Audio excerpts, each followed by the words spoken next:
gambaran bagaimana kita bersurau yang sebenarnya, bahwa seluruh kegiatan kesurauan itu acuannya adalah amaliyah yang sudah lazim di dalam suluk kita. Maka itu sedikit banyak kita lazimkan. Sekurang-kurangnya pada setiap malam wirid asar itu sudah ada dimulai, kemudian nanti kita ada khatam, kemudian kita ada ubudiyah bersama, dan nanti bisa sholat maghrib berjamaah. Sesudah sholat maghrib ini masing-masing bisa berzikir sendiri-sendiri. Kenapa ini harus kita lakukan? Supaya kita bisa tahu bedanya berzikir didahului dengan ubudiyah dan berzikir tanpa ubudiyah, supaya tahu bedanya. Kalau tidak ada bedanya, sesuatu hal yang tidak mungkin, karena yang mulia adalah guru kita meletakkan ubudiyah itu sebagai sebuah sarana ataupun syarat rukun kesempurnaan kita dalam bersurah. Bahkan ubudiyah itu bisa menyelamatkan kita dari huru-hara bencana akhir zaman. Maka kedudukannya itu boleh dikatakan sama dengan zikir sendiri, zikir berjamaah, atau bahkan pelaksanaan suluk. Karena ketika amalan itu ternyata oleh Yang Mulia Nabi diletakkan sebagai sesuatu hal yang sangat penting dan harus kita jalankan ketiga-tiganya untuk memperoleh keselamatan dunia akhirat, bahkan untuk bisa menghadang huru-hara akhir zaman, kala bencana akhir zaman.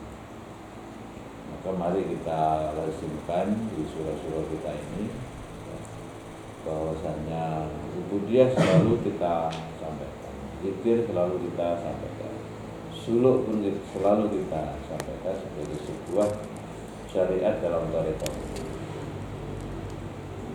Maka dengan kita melaksanakannya bersama-sama, insya Allah itu akan lebih terasa baik persaudaraannya, maupun disitulah nanti kita banyak sekali memperoleh ilmu dari pelaksanaan ubudiyah yang kita. Berkembangnya nanti apa Bapak Ibu sekalian? Bahwasanya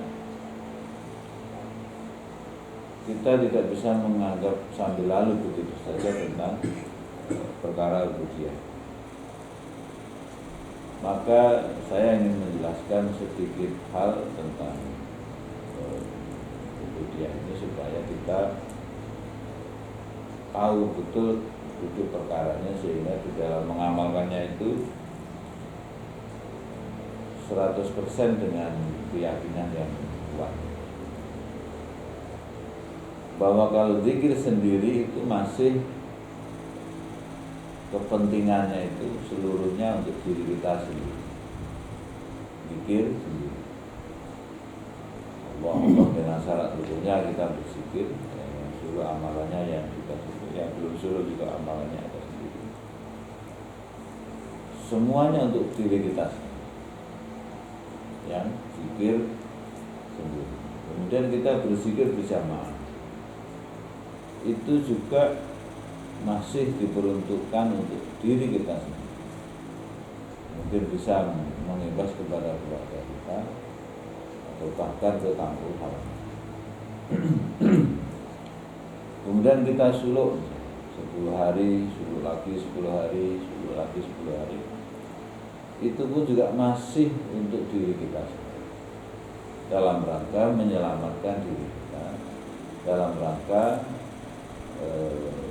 perbuatan tazkiyatun nafs, sehingga kita memperoleh diri nafs yang mutmainnah.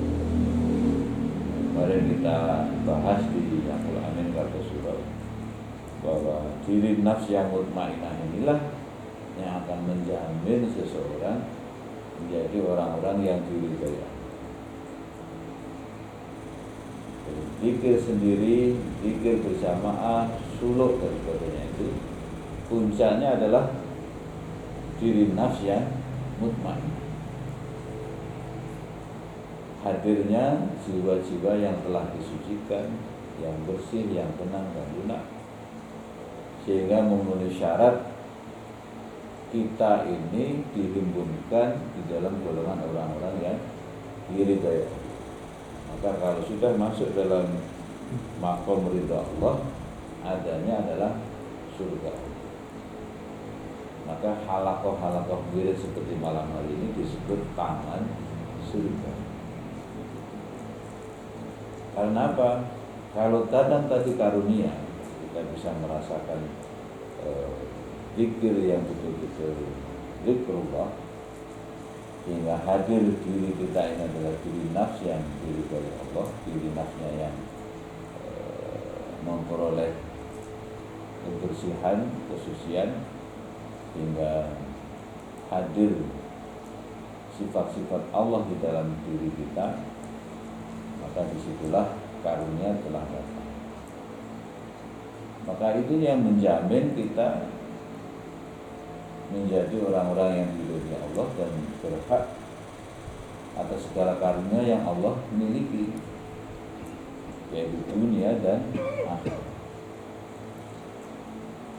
Nah, sampai di sini kita akan masuk kepada sebuah pemahaman bahwasanya Allah itu maha adil.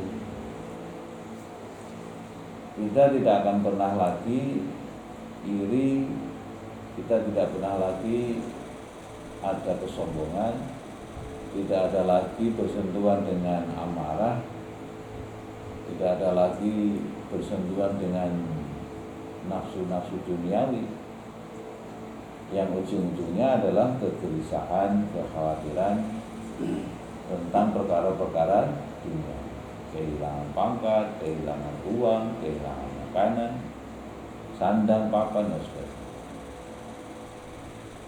Ciri diri yang mutmainah itu telah hilang segala kekhawatiran, bagaimana yang diuraikan dijelaskan dalam kaifiyat tawajjuh. Tidak ada yang bisa membuang segala was-was yang ada dalam diriku kecuali mursyidku ini. Mursyidku ini adalah khalifah Rasulullah Sallallahu Alaihi Wasallam. Syariatnya kaifiyat itu bagi pengamal zikrullah tarekat ini harus hafal. Karena kalau sudah hafal, nanti semakin kita berzikir, kita akan semakin tahu makna yang sesungguhnya. Contoh kaifiyat itu saja, kalau kita hanya mengingat-ingat sekilas-sekilas saja, percayalah kita tidak akan bisa menangkap secara utuh maksud dari kaifiyat itu. Mulai dari istighfar sampai ilahi anta, sampai doa penutup zikir. Maka murid yang benar itu dihafalkan dengan sebenarnya. Nanti kita terus berzikir, selapis demi selapis diri kita semakin mutmainah, baru datang yang namanya hakikatullah, bahkan ma'rifat. Hakikatnya dari kaifiyat itu apa? Hakikatnya dari zikir sendiri, zikir bersama suluk, dari suluk ke suluk lagi. Apa tuh yang disebut ridha Allah itu nanti akan hadir di situ sesuai janjinya Allah. Wa yu'allimukum ma lam takunu ta'lamun. Kita akan dipahamkan nopo kemawon yang sebelumnya kita tidak mengerti, tidak paham. Maka secara ringkasnya puncaknya apa? Hadirnya ridha. Kalau Allah sudah ridha, akan didahului dengan ridha hamba. Kita ini kan mendekat, taubat, ya kan? disucikan, akhirnya masuklah ke dalam alam malakut, alam robbaniyah. Pekerjaan suluk-suluk kita itu nanti menempuh perjalanan itu, kayak disebut salib, menempuh perjalanan. sehingga Allah ridho. Ditandai dengan hadirnya ketenangan dan ketentraman. Ketenangan malah kekhawatiran tentang apa? Tentang apa saja. Nah, sampai di sini Bapak Ibu sekalian baru berbuah.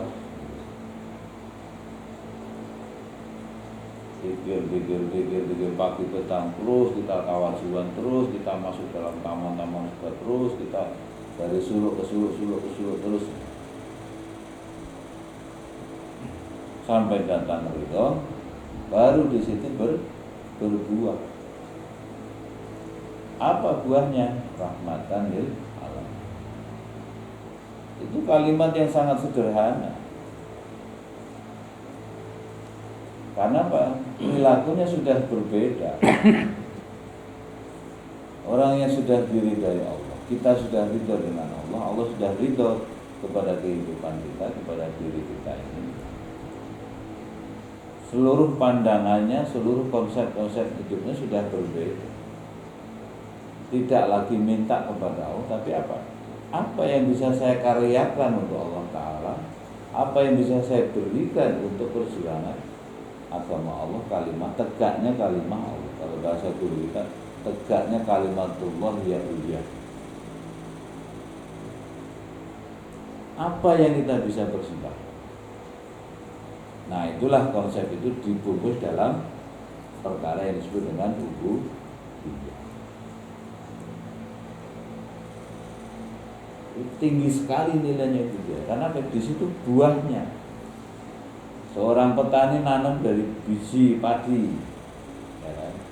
Pagi sore dirawat, pagi sore diserawat, seminggu sekali di treatment apa, seminggu 2 kali, diwatun terus, syariatnya dijalankan semua sehingga baru bisa berbuah, bisa panen. Butuh waktu, butuh ikhtiar, butuh kepasrahan, butuh ridho. Sama kita hidup ini juga begitu. Jadi kalau kita sudah mengerti atau kita sudah memulai perjalanan di keluar ini, mari kita berjalan dengan sebaik-baiknya. Ikuti petunjuk-petunjuk di dalam perkara-perkara yang disyariatkan secara umum, khususnya syariat dalam thariqah ini, sehingga nanti datanglah ridho. Kalau sudah datang ridho Allah, baru perkara itu menjadi berbuah, baru mulai muncul buah. Buah inilah akan memberi manfaat untuk orang banyak. Orang yang butuh vitamin, pisang berbuah dicukupi dari vitamin. Nah, sekarang kehadiran kita di muka bumi ini sudahkah memberi manfaat? Khususnya untuk keseluruhan kita ini, pada umum untuk agama Allah dan untuk alam semesta ini. Perilaku-perilaku yang hadir dalam diri seseorang yang benar-benar menyandang sebagai khalifah Allah itu, pandangannya tidak akan pernah ada pandangan selain Allah. Pendengarannya pun tidak akan pernah mendengar selain pendengaran Allah. Kaki tangannya pun tidak akan berjalan tanpa digerakkan oleh Allah. Akan ditandai pula banyak orang yang berdatangan untuk minta doa kepada si fulan tersebut. Ini ciri-ciri orang yang diridhai Allah. Apa banyak orang berdatangan karena apa? Doanya dikabulkan Allah. Kalau dia berdoa, aku kabulkan. Ciri-ciri orang yang diridhai. Dan kalau dia minta perlindungan, aku lindungi. Wah, dia sak sergap swanten Pak Yai, ini swanten dulu dan wajib. Karena apa? Jelas adalah doa yang diterima itu siapa? Orang-orang soleh. Orang-orang soleh itu orang yang sudah diridhai Allah. Begitu. ciri-cirinya demikian. Maka inilah Bapak Ibu sekalian, mudah-mudahan penerangan sedikit ini bisa menggambarkan di mana kedudukan zikir sendiri, zikir bersama, dan di mana pula letaknya suluk dan letaknya pentingnya berusaha. Nah, inilah makanya yang menjadi guru kita mendirikan surau-surau alka-alka itu. Ditemukan malam-malam wiridnya tidak sembarangan, diatur dengan tertib. Di sini kapan wiridnya, di Solo kapan wiridnya, di Jogja kapan wiridnya, supaya apa? Kita bisa untuk meraih semuanya itu tidak akan bisa tanpa disertai dengan taubat yang suha dan perbuatan istiqomah. Saya kira itu yang bisa saya sampaikan. Mudah-mudahan ini cukup menggambarkan. Nanti secara real kita selapangan kita laksanakan apa yang tadi sudah kita mulai hari ini. Di asar kita bersama-sama di sini, kita berhatam tawadhu, berhatam, kemudian kita berubudiah, mulai kita laksanakan, kita mulai. Nanti selapis demi selapis kita paham tentang rabitah mursyid lebih kuat lagi. Minimal yang langsung bisa dirasakan dari perbuatan itu apa? Karena kita sudah menjatuhkan diri kita serendah-rendahnya di hadapan. Tidak mungkin orang berubudiah itu membawa akunya, karena itu adalah pekerjaan fisik yang diajarkan oleh guru. Di surah ini tidak memandang siapapun, dia harus waktunya kalau dia bersama-sama ya semua nyapu-nyapu, semua ngepel-ngepel. Ya, nggak ada yang tidur. Nggak tahu Pak Nyoman tidur nggak tadi? Tidak. Kalau tidur ya kebangetan kan gitu. Semua kita sama-sama. Jangan melihat ini rumahnya Pak Lurah, bukan. Kita sudah terima kasih loh ya. Bertahun-tahun kita sudah diizinkan tempatnya ini direpoti, kita kotori, kita ini. Nilainya di situ. Kalau niatnya kita membersihkan rumahnya Pak Lurah, tidak ada nilai budiahnya, ya kan? Tapi kalau niat kita, oh ini nanti mau tempat wirid, nanti akan diadakan halaqah taman surga untuk berzikir, mohon ridha Allah, kita siapkan sama-sama, kita bersihkan, bersih, suci, ya kan? Tempat itunya, airnya ada, tikarnya ada. Bonusnya ada kopi dan ada ayam goreng, kan gitu. Itu bonusnya kan menyenangkan gitu, sama-sama ngopi gitu. Tapi kita dalam rangka ubudiyah berbeda. Dengan ngopi hanya nongkrong, nggak ada gunanya tengah malam. Berbeda sekali. Nilai ibadahnya, nilai spiritualnya sangat.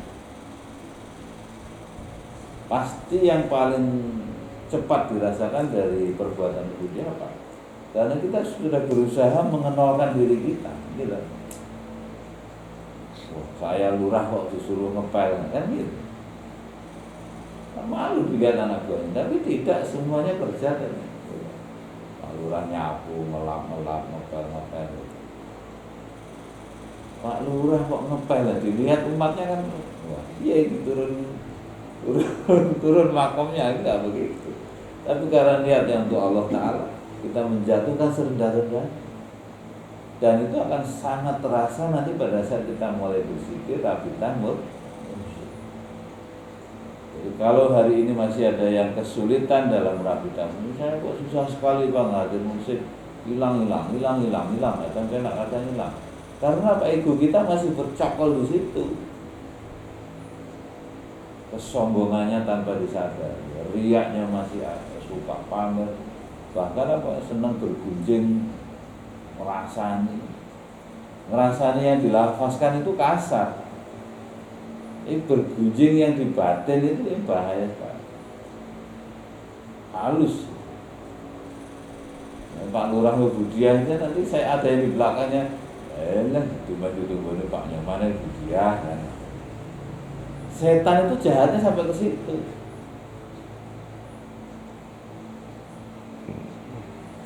Sama-sama ubudiyah, nanti kualitas rabitan mursyidnya pun akan berbeda. Yang satu karena ikhlas yang menjatuhkan serendah-rendahnya di hadapan Allah, di hadapan guru, ditangkap apa? Mudah hadir mursyid. Begitu rabitan mursyid langsung nyambung.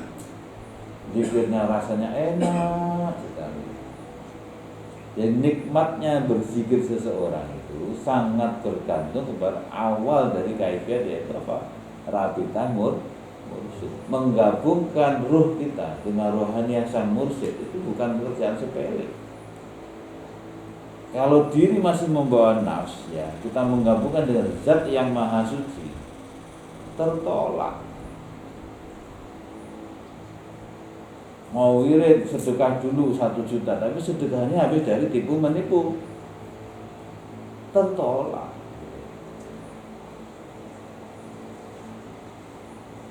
Mudah-mudahan ini dipahami, ya kan? Ini kalau nggak kita latih, nggak akan paham, Bapak.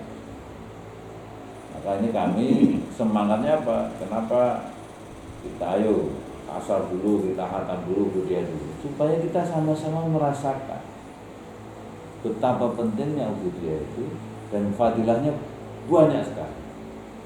Yang terdekat tadi itu, kita akan lebih dimudahkan untuk rabitan mursyid. Saya kira tadi sudah membuktikan sendiri. Itu betul Mbak tadi. Ya, begitu habis selesai maghrib kita zikir. Saya lihat semua zikirnya tahan lama semua. Tahan semua tadi.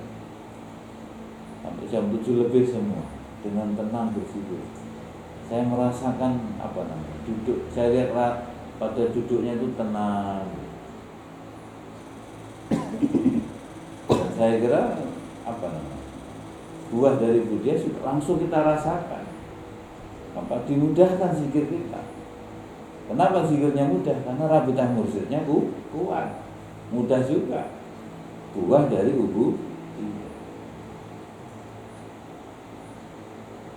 dan banyak lagi fadilah-fadilah yang lain. Nanti itu akan dijelaskan oleh Allah sendiri melalui guru mursyid kita. Dalam zikir kita, dalam tawasul kita, dalam suluk-suluk kita. Nanti kayak terserap selapis demi selapis dalam hati kita, itu nancep di situ. Ini bedanya ilmu dunia dengan ilmu Allah yang hak itu di situ. Nancep betul di hati itu. Oh, ngene toh. Oh, sing dikarepe iki ngene toh. Nah, itu yang namanya dimensi hati. Kita diberitahu yang sebenarnya apa yang itu datang dari Allah dan itu bukan dari, dan itu dipahamkan di dalam hati kita menjadi sebuah keyakinan, menjadi sebuah pedoman hidup, sehingga hidup kita itu mantap, nggak mudah goyah, nggak goyah ini. Ini penting, contoh kayak Mas Wisnu, ya kan, kerja di perusahaan, kemudian dia beri amanah pekerjaan, anak buahnya banyak. Nah, ini kalau nggak punya kekuatan hati yang kuat begitu, ya mudah dipengaruhi orang, mudah ketipu, mudah terjebak. Tapi ya, kalau yang saya sampaikan tadi betul-betul diamalkan, nanti Mas Wisnu itu orang melihatnya kok kayaknya ada sesuatu deh dalam diri Mas Wisnu. Mau apa ya Mas? Aku jangan sampai ini kayaknya ini enak dulu. Ya, kan? Orang bisa komentar tapi ora iso mendeteksi, kan nggak? Kok saya Pak Lurah nek ngendikan itu kok tengah iki kok penak atau enggak Pak? Jadi sing diomongke ya padha wae kan nggak? Kalau ini ada sesuatu, nah sesuatu itulah apa? Kalimat. Berarti apa? Kita disertai Allah. Nah, itulah sedikit yang bisa kami sampaikan. Jadi, kalau ada hal-hal yang kurang paham, boleh ditanyakan ke kami sendiri atau ke petugas-petugas, Pak Jimpa, ada Pak Tony, ada Pak Heri, Pak Nyoman, Dr.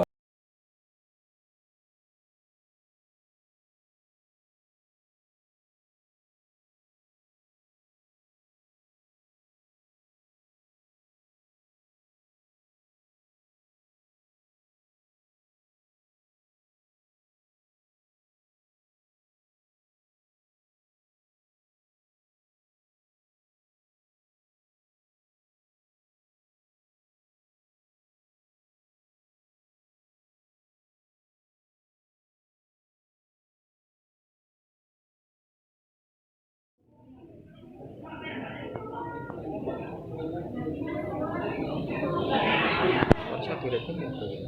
Mungkin mati dhewe.